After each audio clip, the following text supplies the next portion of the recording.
ሰሞኑን በኔና በልጆቼ አንድ ሰው የግብረ ሰዶም ጥቃት እየፈጸመ ነው ያለችው ሴት አንድ ነብይ ጋር ሄዳ እንግዲህ ሙሉ ታሪኳ ወጥቷል እየተባለ ነው። ሄኖክ ድንቁን ያጋጠመው ከባድ የመኪና አደጋ። አንዳንድ ነቢያት እንግዲህ ዘይት መሸጥ አላዋጣንም ብለው ዱላ መሸጥ ጀምረዋል። ለህዝቡ የፈውስ ዱላ እየተሸጠ ነው ያለው። ድምፃዊት መሰሉ ፋንታሁን ገና በህፃንነቷ በ3 ዓመቷ የሰራችው የሙዚቃ አልበም ወጥቷል። አነጋጋሪ ሆኗል። እንዴት ሰው በ3 ዓመቱ የሙዚቃ አልበም ይሰራል ብላችሁ ልጠይቁ ትችላላችሁ። መልሱን ግን እዚህ ቪዲዮ ላይ ታገኛላችሁ። አነጋጋሪ አሳሳቢ ወንጀሎች ዛሬ ከምንነጋገርባቸው ጉዳዮች ውስጥ እነዚህ ዋነኞቹ ናቸው። ሰላም እንዴት ቆያችሁ? ቻናሌ ቤተሰቦች፣ በመጨረሻው ቪዲዮ ኢትዮጵያ ውስጥ የራሳቸው ሆቴል ወይም ሪዞርት ካላቸው አትሌቶች ውስጥ ሁለቱን ብቻ ጥቀሱ ብያቸው ነበር። የ3000 ብር አሸናፊ ማን ይሆን? እጣውን እናውጣ። በአጠቃላይ እንደምታዩት 2016 ኮሜንቶች ናቸው ያሉት። የኮሜንት ብዛት ሳይሆን ዓመተ ምህረት ነው የሚመስለው። ለማንኛውም ፒክ ዊነር መሰረት ደፋርና ጥሩነሽ ዲባባ ብላለች። ዝናሽ ጥሩነሽ ዲባባ ግን ሆቴል አላት እንዴ ጋይስ? እኔ አላቅም። እሺ ድጋሚ ፒክ ዊነር ማሪዮን ቲዩብ ሻለቃ ኃይሌና ቀነኒሳ ብላለች። ማሪዮን ቲዩብ በትክክል መልሰሻል። በኢንስታግራም አናግሪኝ 3000 ብርሽን መውሰድ ትችላለች። የዛሬው ጥያቄ ደግሞ በጣም ቀላል ነው። ሰሞኑን ከተለቀቁ አዳዲስ የሲኒማ ፊልሞች ውስጥ ሁለቱን ብቻ ጥቀሱ። በትክክል ከመለሱ ሰዎች ውስጥ እንደተለመደው አንድ ሰው መርጠን 3000 ብር የምንሸለም ነው የሚሆነው። ለማንኛውም ዛሬም እንደተለመደው ሰሞኑን ሶሻል ሚዲያ ላይ አነጋጋሪ የሆኑ ጉዳዮችን ይዤላችሁ መጥቻለሁ። ለዚህ ቻናል አዲስ የሆናችሁ ሰዎች ሰብስክራይብ ማድረጋችሁን በፍጹም እንዳትረሱ። ሁላችሁም እንደተለመደው ይሄንን ቪዲዮ ላይክ ዛሬ ለዚህ ቪዲዮ ቢያንስ 7000 ላይክ። ይህ ዳሎል ኢንተርቴይንመንት ነው።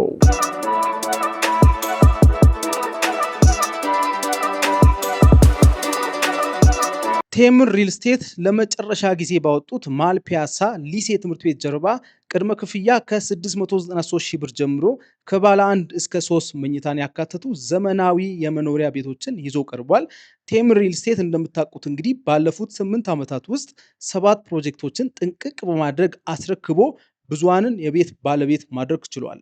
በሁሉም ሳይቶቻቸው ላይ ደግሞ የሚገርማችሁ እስከ 25% እውነተኛ ቅናሽ ያላቸው ሲሆን በአፓርትመንት ደረጃ ሌሎች አማራጮችን ሳር ቤት፣ ሱማሌ ተራ፣ አያት አፓርትመንቶችን እንዲሁም በመሃል ፒያሳ አድዋ 00 የንግድ ሱቆችን ያገኛሉ። ለበለጠ መረጃ ወይም ደግሞ ሳይት መጎብኘት ከፈለጋችሁ በ0911988081 ወይም በ0924 408582 ይደውሉላቸው።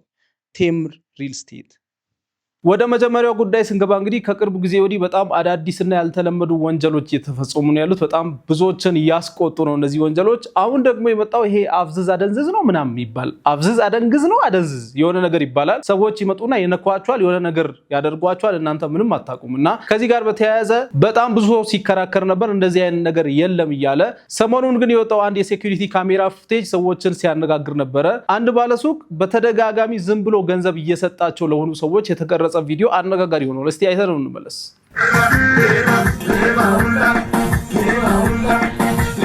እዚህ ጋር እንደምታዩት እንግዲህ ዳቦ ቤት ነው። ይሄ ሰው ከውጪ ቆሞ ገንዘብ ስጠኝ ይለዋል። መልስ ነው መሰለኝ የሚጠይቀው፣ ይሰጠዋል። ጨምር ይለዋል። ምን እንዳስነካው አይታወቅም። እንደምታዩት አሁን የሚሰጠው ይመስልና መልሶ ብሩን ይወስዳል። አይሰጠውም እኮ። ከዛ ደግሞ ሌላ መልስ ይሰጠዋል። 200 ብር 300 ብር እያወጣ ይሰጠዋል። እንደምታዩት ማለት ነው። 200 ብር ሰጠው። አሁንም 100 ብር ብቻ ሰጠው። ከዛ ድጋሚ ሌላ መልስ እየሰጠው ነው። ዘርዝርልኝ ብሎት ይሁን መልስ ስጠኝ ብሎት ይሁን አይታወቅም። እያወጣ ይሰጠዋል ገንዘቡን ማለት ነው ሙሉ በሙሉ። አሁንም እየጨመረለት ነው። ከዛ እዚህ ጋር እንደምታዩት ካሜራ ቀና ብሎ ሲያይታችኋል። የሆነ ተንኮል እየሰሩ እንደሆነ አንዱ ኤቪደንስ ይሄ ነው። እንደምታዩት ወደ ካሜራው ቀና ብሎ አይቶ ካሜራ እንዳለ ሲያይ ምናምን ጥለው ወጣ ማለት ነው።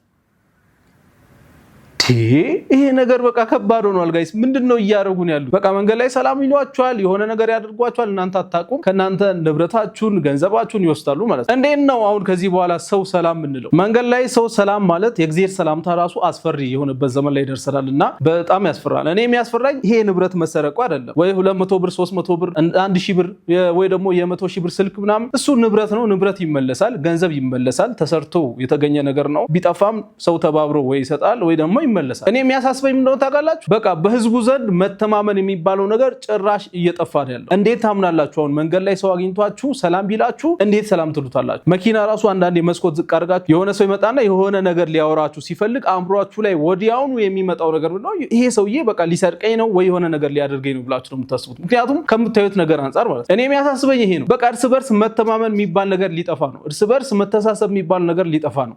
ምክንያቱም የሚመጣን ሰው ሁሉ ሊያናግራችሁ ይሁን ምንም ከናንተ ፈልገው የሚመጣን ሰው በሙሉ እንደ ሌባ ነው የምትቆጥሩት። ያው ጥንቃቄ ማድረግ ግዴታ ነው። እንዴት ታመልጣላችሁ ታዲያ? በጣም አሳሳቢ ሆኗል። እኔ የሚያሳስበኝ እንደ ኢትዮጵያዊ አብረን ተባብረን ነበር የምንኖረው፣ ይሄ ነገር እየጠፋ መሆኑ ነው የሚያሳስበኝ በእነዚህ ሌቦች ምክንያት ማለት ነው። በጣም ብዙ ያልተለመዱ ወንጀሎችን እያየን ያለ ነው። እስቲ ይሄንን የወንጀል ዜና ሰምተን እንመለስ። በመኖሪያ ቤት ውስጥ የተቀመጠ ሽጉጥ በጓደኛው ላይ በመሞከር የግድያ ወንጀል የፈጸመው የ15 ዓመት ታዳጊ በእስራት ተቀጣ። ነዋሪነታቸውን በጫንጮ ከተማ ያደረጉት አቤል ግሩምና ጌታሰጠኝ ፍቃዱ ጓደኛ ማቾች ጎረቤታማቾች ከመሆናቸውን ባሻገር በአንድ ትምህርት ቤት የሚማሩ አብሮ አደጎች ናቸው። አቤል የ15 ዓመት ታዳጊ ሲሆን ጌታሰጠኝ ደግሞ የ16 ዓመት ታዳጊ ነው። ወደ ትምህርት ቤት አንድ ላይ የሚሄዱ ለጨዋታና ለጥናት አንዱ ቤቱ እየሄዱ ግንኙነታቸውን አጠንክረዋል። የካቲት 2 ቀን 2017 ዓ.ም ከቀኑ 10 ሰዓት ላይ ጫንጮ ከተማ 02 ቀበሌ ጫንጮ ሆስፒታል አካባቢ ሁለቱም ታዳጊዎች በመኖሪያ ቤት ውስጥ እየተጫወቱ ሳለ አቤል የአባቱ የአቶ ግሩም ሙልጌታ ንብረት የሆነውን ቁጥሩ ቲኤ 115014 ህጋዊ ሽጉጥ ከተቀመጠበት ቦታ በማውጣት ከጓደኛው ጋር ሆነው እያገላበጡ ያያሉ። ይተኩሳል አይተኩስም በማለት አንዱ በአንዱ ጭንቅላት ላይ በመደቀን ሲሞክሩ አቤል በድንገት ጓደኛው ጌታሰጠኝ ጭንቅላት ላይ ደቅኖ የሽጉጡን ቃታ ስቦ በመተኮስ ግንባሩን በመምታቱ ህይወቱን ማለፉም ተገልጿል።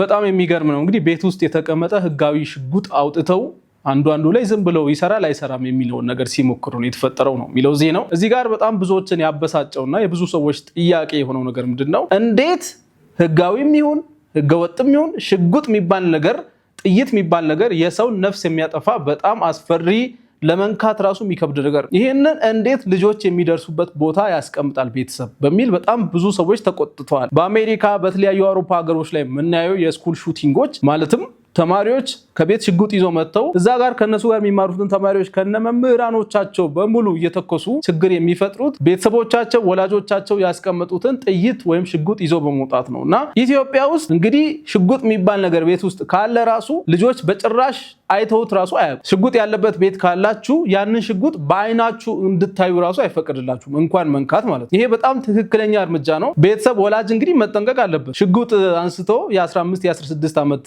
ልጅ እንዴ ሊለማመድበት ጭራሽ ማለት ነው። ተበሳጭቶ ቤተሰብ ውስጥ አንድ ሰው ቢገልስ አሁንም የተፈጠረው እየተለማመዱ ነው የተባለው ግን በቃ ሌላ ተበሳጭቶ የሆነ ነገር ቢያደርግስ እድሜያቸው ራሱ በጣም ቶሎ የሚናደዱበት እድሜ ይሄ ወደ ጎረምሳነት እድሜ እያደጉ ያሉበት እድሜ ነው። በዛ እድሜ ልጆች ዝም ብለው ነው የሚናደዱት። የሆነ ነገር ዝም ብለው አደገኛ የሆነ ነገር ማድረግ ነው የሚፈልጉት። በዚህ ሰዓት ለነሱ ሽጉጥ ፊት ለፊታቸው ማስቀመጥ በጣም ትክክል ያልሆነ ነገር ነውና ይሄ የተፈጠረው አንደኛ በቤተሰብ ቸልተኝነት ነው የሚል ኮሜንት አለ። ይህንን ኮሜንት እኔ በጣም ደግፋለሁ። ሀሳብ አስተያየታችሁን ስጡ እናንተ። አሁን ህይወት በድንገት የቀጠፈው አቤል በድንጋጤ ሽጉጡን እንደያዘ የተኩስ ድምጽ የሰሙ ወላጆች የተመታውን ጓደኛውን አፋፍሰው ወደ ሆስፒታል ይዘውት ቢሄዱም ጉዳት የደረሰው ግንባሩ ላይ በመሆኑ ህይወቱ ሊያልፍ ችሏል። ፖሊስ ጉዳዩ እንደደረሰው ወዲያውኑ አቤልና ሽጉጡን በቁጥጥር ስር በመዋል የምርመራ መዝገቡን በአስከሬንና በጦር መሳሪያ በማጠናከር ለአቃቤ ህግ ልኳል። አቃቤ ህግ በቸልተኝነት የሚፈጸሙ ወንጀሎችን በመጥቀስ ክስ የመሰረተ ሲሆን የአቃቤ ህግን ክስ የተመለከተው የሰሜን ሸዋ ዞን ከፍተኛ ፍርድ ቤት ከ18 ዓመት በታች ባሉ ወጣቶች ላይ የሚፈጸም የወንጀል ድርጊትን በመጥቀስ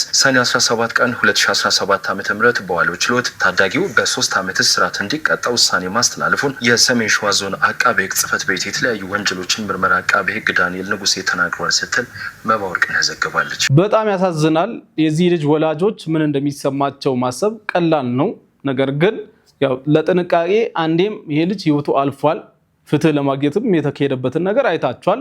3 ዓመት ትንሽ አይደለም ለ15 ዓመት ልጅ ምንም ኮንሲደር የሚያደርግ በትክክል አገናዝቦ ቢያንስ ከ18 ዓመት በላይ ቢሆን በራሱ ተነሳሽነት ምናምን ልትሉ ትችላላችሁ። ይሄ ግን የማገናዘብ ጉድለት የእድሜ ጉዳይ ነው ብዬ ነው ማስበውና 3 ዓመት ትንሽ ነው ብዬ ለማውራት ይከብደኛል። እዚህ ጋር ግን ያው ቤተሰብ በጣም ጥንቃቄ ማድረግ አለበት። መጽናናትን ይስጣችሁ ብያለሁ የልጁ ቤተሰቦች የሟች ማለት ነው። እስቲ ሌላ አንድ አነጋጋሪ ወንጀል ልጨምርላችሁ። ከተፋታ ከ9 ዓመት በኋላ በድጋሚ ወደ ትዳራችን እንመለስ የሚለውን ጥያቄ አልተቀበለችም በሚል የቀድሞ ሚስቱን አንድ እጇን የቆረጠ የገለጸው ግለሰብ በእስራት ተቀጣ። የቀድሞ ባለቤቴ የትዳር ጥያቄን አልተቀበለችም በሚል ምክንያት አንድ እጇን ቆርጦ የተለያየ የሰውነት ክፍሎቿ ላይ ጉዳት ያደረሰው ግለሰብ በእስራት ተቀጥቷል። በባሌ ዞን ሀረና ቡልቅ ወረዳ ነጩ አካባቢ ነዋሪ የሆነው አብዱል ሐኪም አብደል ሰማን የ41 ዓመት ግለሰብ ሲሆን ከ11 ዓመት በፊት ረህመት ከምትባል ወጣት ጋር ትዳር መስርቶ እንደነበርም ተነግሯል። የአብዱል ሐኪምና የረህመት ትዳር ለ3 ዓመታት ከቆየ በኋላ በሁለቱ አለመስማማት ፍች መፈጸሙም ተነግሯል። ይሁን እንጂ የአብዱል ሐኪም ትዳሩ ከፈረሰ ከ9 ዓመታት በኋላ ጠቅላላ የባለቤቱ መለወጥ ወደ ፍቅርና ቅናት ይከተውና እንደገና ለመታረቅ ይሞክራል። ሚስት ረፍዷል፣ እኔ ሌላ ህይወት ውስጥ ነኝ፣ ከ9 ዓመት በኋላ ምን ተፈጥሮ ነው በማለት ከቀድሞ ባለቤቷ እንደገና ትዳር የመመስረቱን ጥያቄ በእንቢታ ትመልስለታለች። አብዱል ሐኪምም በሽማግሌና በቅርብ ጓደኞቹ ቢያስጠይቅም ሊሳካለት አልቻለም። ንዴትና እልህ ውስጥ የገባው አብዱል ሐኪምም ሚያዝያ 16 ቀን 2017 ዓ.ም ምሽት 4 ሰዓት ተኩል ላይ የቀድሞ ባለቤቱ በተኛችበት በር ሰብሮ በመግባት ማንነቱን ለመደበቅ ሰውነቱን ተሸፍኖ ፊቷ ላይ ባትሪ በማብራት የግራ እጇ መታጠፊያ አንጓ ላይ በያዘው ስለታማ ጎራዴ በመቁረጥና የሰውነት አካሏ ላይ የተለያዩ ክፍሎች ላይ አደጋ በማድረስ ይሰወራል። እንደዚህ አይነቱ ወንድ እኮ ነው አሁን ፌሚኒዝም ምናምን እያሉ የመጡ ሴቶች እንደፈለጉ እንዲያወሩብን ምክንያት የሚሆነው። እንደዚህ አይነት ወንዶች መቀጣት አለባቸው። ምክንያቱም ሴት ልጅ ላይ ጉልበታቸውን ለማሳየት የሚሞክሩ ወንዶች ስላሉ ፌሚኒዝም ምናምን የሚል አላስፈላጊ አይዲዮሎጂ ኢትዮጵያ ውስጥ እየመጣ ያለው። እንደዚህ አይነት ዜና የሚሰሙ ሴቶች ላይ እንደዚህ አይነት ጥቃት ሲደርስ የሚያዩ ሴቶች ፌሚኒዝምን ለመቀበል በቃ ወዲያውኑ ነው ሬዲ ናቸው። ምክንያቱም ፌሚኒዝም የሚነግራቸው ነገር ምንድነው? ሴቶች ከወንዶች እኩል ናችሁ፣ ሴቶች ከጥቃት ትጠበቃላችሁ ብሎ ነው ከኋላ ሌላ አጀንዳ ያለው ማለት እና ይህንን ለመቀበል ሴቶቻችን ሬዲ ሆነው አሁን በተለይ እያደጉ ያሉ ሴቶች በፌሚኒዝም አጀንዳ ውስጥ ያሉበት አንዱ ምክንያት እንደዚህ አይነት ተልካሻ ወንዶች ናቸው። ሴት ልጅ ላይ ጉልበቱን ለማሳየት የሚሞክር ወንድ ማለት ነው። እንዴ ከ9 ዓመት በኋላ እሷ ምንድነው ሌላ አዲስ መኪና ገዛች ወይስ ቤት ገዛች ወይስ አማረባት? ያኔ የተፋታትን ሚስት ከ9 ዓመት በኋላ በቃ የኔ ካላደረኩ ብሎ እጇን እስከ መቁረጥ መድረስ። ይሄ ህፃን ልጅ የሆነ የሚጫወተውን ነገር ወስዳችሁበት ከዛ እንደሚያለቅሰው ማለት አላስፈላጊ ብሎ እሱ የጣለውን ነገር ወስዳችሁበት እንደሚያለቅሰው ይሄ የህፃን ልጅ ባህሪ ነውና ወንድ አይደለህም አንተ ሲጀመር ማለት። ስለዚህ በጣም አሳፋሪ ወንጀል ነው ይሄኛውም። በጣም ብዙ ወንጀል አበዛውባችሁ፣ ይቅርታ አድርጉልኝ። ወደ ቀጣዩ ጉዳይ ስንገባ እንግዲህ ሰሞኑን የትራፊክ አደጋ በጣም አሳሳቢ ሆኗል። በተለይ አዲስ አበባ ውስጥ የሚከሰቱ የትራፊክ አደጋዎች ሰሞኑን በዝተዋል። ተዋናይ ሄኖክ ድንቁ ሰሞኑን ስላጋጠመው ከባድ የትራፊክ አደጋ የተናገረውን እስቲ እንስማ። ሰኔ 16 2017 ዓ.ም ማለትም ያለፈው ሰኞ ከብዙ ውጣ ውረድ በኋላ የጀመርኩትን በዳይሬክተርነትና በፕሮዲውሰርነት የመጀመሪያ የሆነውን የሲኒማ ፊልሜን የጀመርኩበት 8ኛ ቀኔ ነበር። ቀኑ ኪዳነ ምህረት እንደመሆኗ ዳቦ ቆርሰን ሻማ አብርተን ዘምረን ቁርስ በልተን ነበር ቀናችን ከሙሉ የፊልም ክሩ ጋር የጀመርነው። ከጠዋቱ 4 ሰዓት አካባቢ መገናኛ ዘፍመሽ ፊት ለፊት የመንገዱ ማካፈያ ላይ ሆነን የመንገድ ሲን እየቀረጽን ባለንበት ቅጽበት ከተቃራኒ አቅጣጫ በፍጥነት የሚመጣ መኪና ገጭቶኝ ከባድ የእግር ስብራት አጋጠመኝ። እንዳደጋው ወይም እንደ ግጭቱ ቢሆን ዛሬ በህይወት አልኖርም ነበር በማለት እንግዲህ ዛሬ ፖስት አድርጓል ተዋናይ ሄኖክ ድንቁ። በዳሎል ኢንተርቴይንመንት ስም በአጠቃላይ እንኳን እግዚአብሔር ከዚህ ከባድ የመኪና አደጋ ተረፈ ማለት እንፈልጋለን። ወደ ቀጣዩ ጉዳይ ስንገባ እንግዲህ ሰሞኑን በጣም አነጋጋሪ የሆነች ሴት አለች። ልጆቿን ይዛ በመውጣት ሶሻል ሚዲያ ላይ ያለቀሰች ብዙዎቻችሁ አይታችኋታል ብዬ አስባለሁ።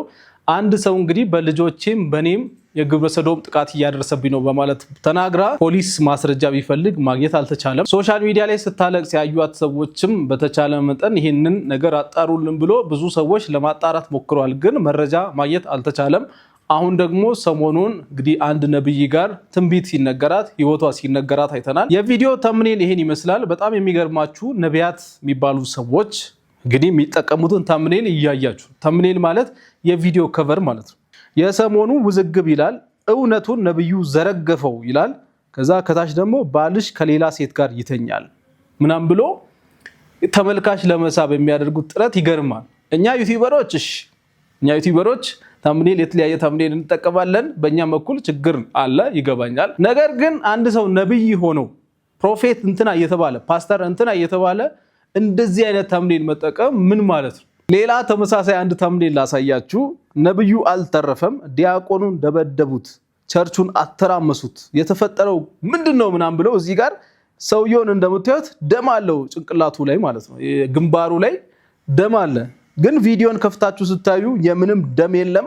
ማንም ያተራመሰ ዲያቆኑን የደበደበም ሰው የለም። ቪዲዮን ከፍታችሁ ማየት ትችላላችሁ። በጣም ያሳዝናል። እነዚህ ሰዎች እንግዲህ ቸርች ከመጡ ሰዎች ገንዘብ መሰብሰብ ስራቸው ነው ይታወቃል።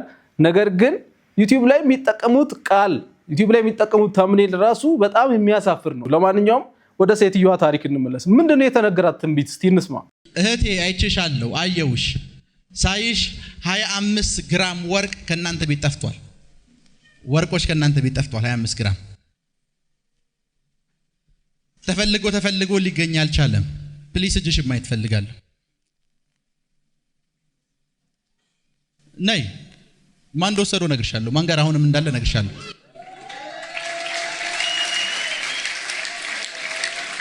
ይችላል።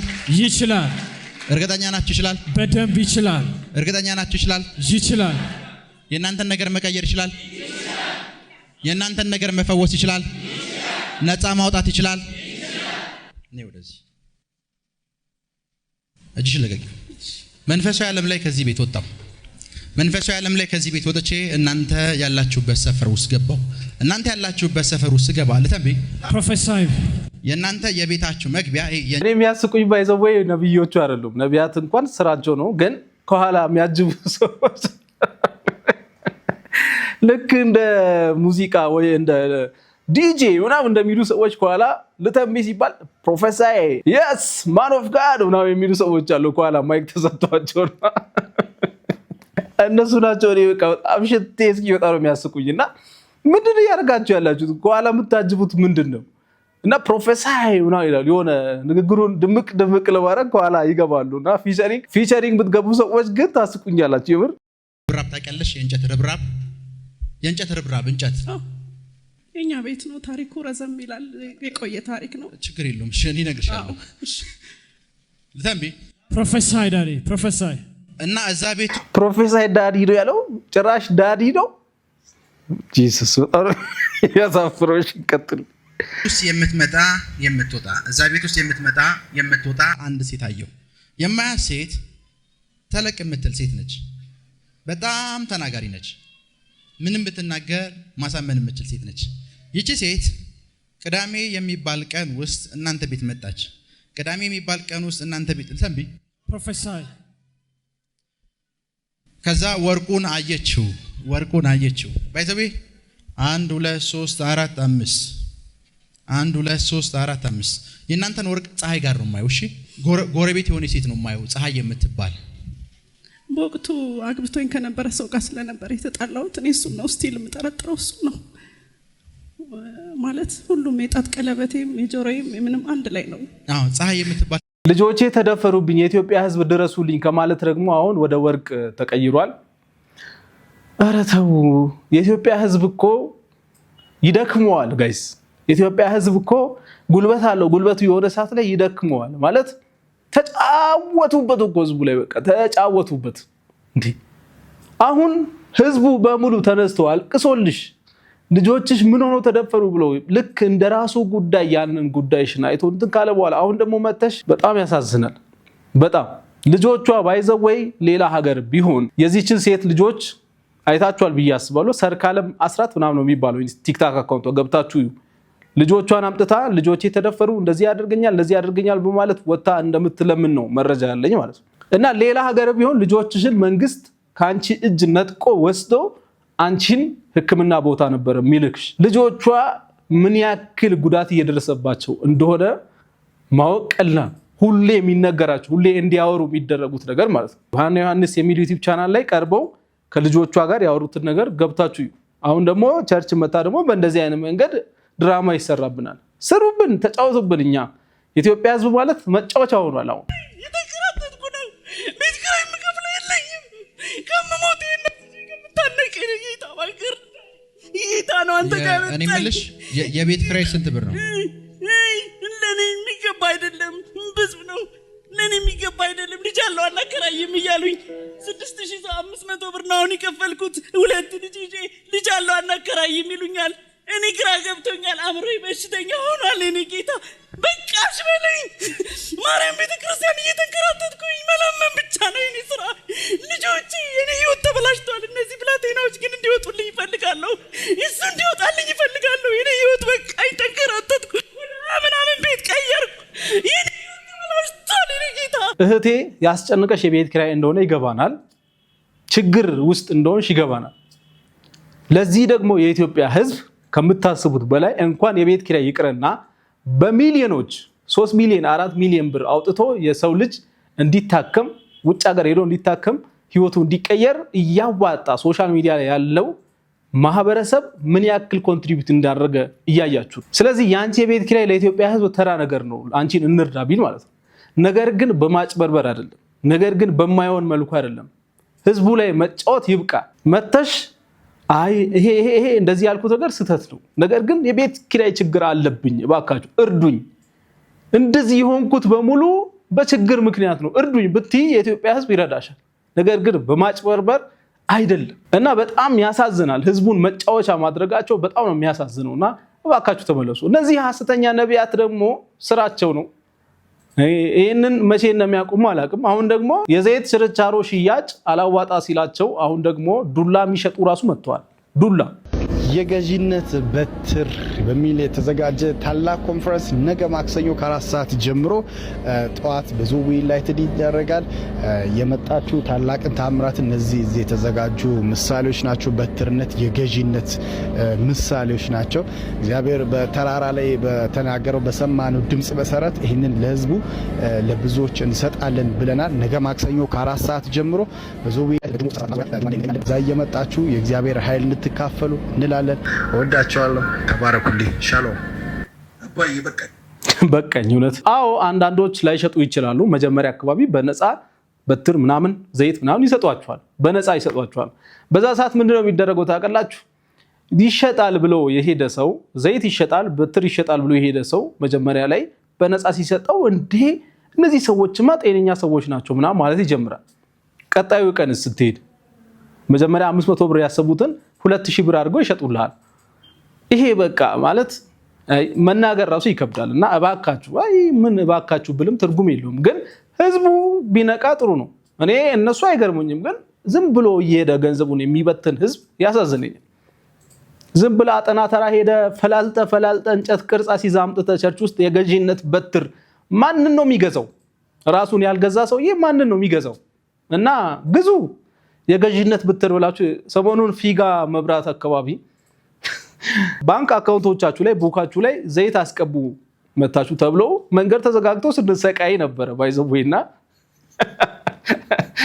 አሁንም ይሄንን በትር ለመግዛት ነው መንገድ ዝጉ አልባችሁ እንግዲህ ምንም ማድረግ አይቻልም ኤኒዌይ ወደ መሰሉ ጉዳይ ስናልፍ ድምጻዊት መሰሉ ፋንታውን ገና በ3 አመቷ ማለት ነው 3 አመቷ ሆኖ ያወጣችው የሙዚቃ አልበም ሰሞኑን አነጋጋሪ ሆኗል በሷ አነጋገር እንግዲህ 3 አመቷ ነበር በጊዜው እስቲ ቪዲዮን አይተን እንመለስ ባካችሁ ፐብሊክ ላይ ኢንፎርሜሽን ያላችሁ ሰዎች ሚዲያ ላይ ወጣችሁ አትዋሹ ያዋርዳችኋል መሰሉ ፋንታውን ሰሞኑን እድሜ 34 ነው አለች አንድ ሚዲያ ላይ ቀርባ ይሄንን ተመልከቱት ይሄ መሰሉ ፋንታውን ማናሪቦች ዲቦ ምናምን በጋራ የሰሩት አልበም ነው 1986 የብርቱካን ፍሬዎች ይሰኛል መረጃውን ያገኙት ከተስፋ ነዳ የፌስቡክ ገጽ ላይ ነው 1986 ማለት የዛሬ ስንት አመት መሰላችሁ 2017 ላይ ነው አሁን ያለነው ስለዚህ 17 ሲደመር 14 ማለትም ከ31 አመት በፊት ማለት ነው ከ31 አመት በፊት ነው አልበሙ የወጣው እሱ አሁን 34 አመቷ ከሆነ ያኔ 3 አመቷ ነበር ማለት ነው በ3 አመቷ የሙዚቃ አልበም አውጥታለች መሰሉ ኦን ብላ ያው ጀስት ወከባ ለመፍጠር እንደሆነ ይገባኛል መጥፎ ሴት ምናምን የምትሏት አይነት ሴት አይደለችም ቺል የሆነች እኔ መሰሉ በእርግጠኝነት በአካል ብታገኙት በጣም ፈኒ የሆነች ሴት ትመስለኛለች ምክንያቱም ሆን ብላ እንደምታደርግ ይታወቃል ክለብ ላይ ያለውን ነገር እና ሚዲያም ላይ ያለው ነገር ሆን ብላ እንደምታደርገው ይታወቃልና ግን እድሜ በቃ የቺ የእድሜ ሙድ መቼ እንደምትቀር አይገባኝም ሁሉም እየመጣ 21 አመቴ ነው 25 አመቴ ነው ምናምን ይላል ኧረ ተው ግን ልጆቻችሁ እኮ እናንተን በእድሜ ሊበልጧችሁ ነው ስንት አመትሽ ነው ኦኬ ችግር የለውም የኔ እድሜ ምንም ይሄ እንትን የሚል ነገር አይደለም ምክንያቱም ምን መሰለሽ ለምሳሌ አንቺ ስንት አመትሽ ነው እኔም እንደዛ እንደምትይኝ ታውቆኝ ነበር ስንት አመትሽ ነው እኮ ብላ ነው የጠየቀቻት በቃ ስንት አመትሽ ነው እድሜ 34 ነው ብሎ መጨረስ ይቻል ነበር ግን እድሜ ሲባል ለ3 ይከፈላል አለች ብሩክቲ ሰይፉ ላይ ትዝ ቢላችሁ ከሆነ እድሜ ለ3 ይከፈላል። እሷ ደግሞ እድሜ እኔ እድሜ ችግሩ ምናምን ያንቺ እድሜ ስትለው አለች አትመልሳ ማለት ነው። ኧረ እሺ ለማሰለሽ አሁን እኔ የኔን እድሜ ለማወቅ ኢትዮጵያ ቴሌቪዥን አለ የኔ እድሜ ምንም ችግር የለም። ከልጅነቴ ስመጣ የተቀመጠ ነገር አለ ሶ ምንም ችግር የለብኝም። እኔ አዲስ አበባ ተወልጄ ያደኩት መርካቶ ነው። ለዛም ተወልጄ ያደኩት በነፃነት ነው ቤተሰቦቼ ያሳደጉኝ በጣም ደስ በሚል ተከልክዬ ምንም ነገር አላውቅም። ብጠይቂኝ አይከፋኝም። ሶ ምንድነው መሰለሽ እዚህ ጋር አሁን እኔ አንዳንዴ አሁን ማንበብ ትቻለሁ ኮመንቱን እንደውም ልጅ ዘግቶታል። 1 ደቂቃ ሆኗል። እስካሁን እድሜዋን አልተናገረችም። ጥያቄውን ከተጠየቀች ግን 1 ደቂቃ አልፏታል። እሺ አንዳንድ ሰው ቤቱ ቁጭ ብሎ በራሱ ጫማ ልክ አንቺን ያይሻል። በትክክል ገብቶሻል። በእኔ ልክ አይደለም የሚያይ የኔን እድሜ የኔ እናትና አባት አሉ አገር ያቀኛል ምንም ችግር የለውም። ማን ምን እንደሆነ ይታወቃል። ይሄ አይከፋ። ግን አንዳንዴ በጣም የሚያናደኝ ነገር ምን መሰለሽ ለልጇ ስትል ልጄ ምን ያርጋቸው የልጄን የጎደለውን ነገር እነሱ ይሞላሉ አይሞሉም። ሶ ለምንድን ነው እኔ ማለት በእንደዚህ አይነት ነገር ምሳብም ምረበሽም ሴት አይደለም። ያው ለልጇ ስትል ምናምን ያለችው ነገር ከገባችሁ ለልጇ ስትል ምን አለ እንደዚህ ብትሆን እንደዚህ አደብ ብትገዛ ምናምን የሚሉ ሰዎች አሉ። እሷ ደግሞ የልጄን ወጪ እናንተ ትሸፍኑልኛላችሁ ወይ ያለሽ። በነገራችን ላይ በዚህ ክረምት ለልጆች ብቻ ማለትም እድሜያቸው ከ12 እስከ 18 ዓመት ለሆኑ ልጆች ብቻ ስፔሻል ኮርስ አዘጋጅተናል። ይሄ ኮርስ የሚያካትተው ነገር በአጠቃላይ ኮንቴንት ክሪኤሽን ነው። ቪዲዮ እንዴት ነው የሚሰራው፣ እንዴት ነው ኤዲት የሚደረገው፣ ሶሻል ሚዲያ ላይ ገንዘብ እንዴት ነው የሚገኘው፣ ቴክኖሎጂን በመጠቀም እንዴት ነው ኦንላይን ብር መስራት የምንችለው የሚለው ነው የሚያጠቃልለው። ከዚህ በፊት እየሰጠን ነበር ስልጠና ሁላችሁም ታውቃላችሁ። ይሄም ስልጠና እንደቀጠለ ነው። አሁን ደግሞ ለልጆች ስፔሻል ፕሮግራም አዘጋጅተናል። የ20% የዋጋ ቅናሽም አድርገን ነው ልጆች ላይ ብቻ ፎከስ አድርገን እቺን ክረምት ልጆች ዘመኑ ከሚፈልገው ነገር አንፃር አሪፍ ነገር አግኝተው እቺን ክረምት እንዲያሳልፉ ስላሰብን ነው።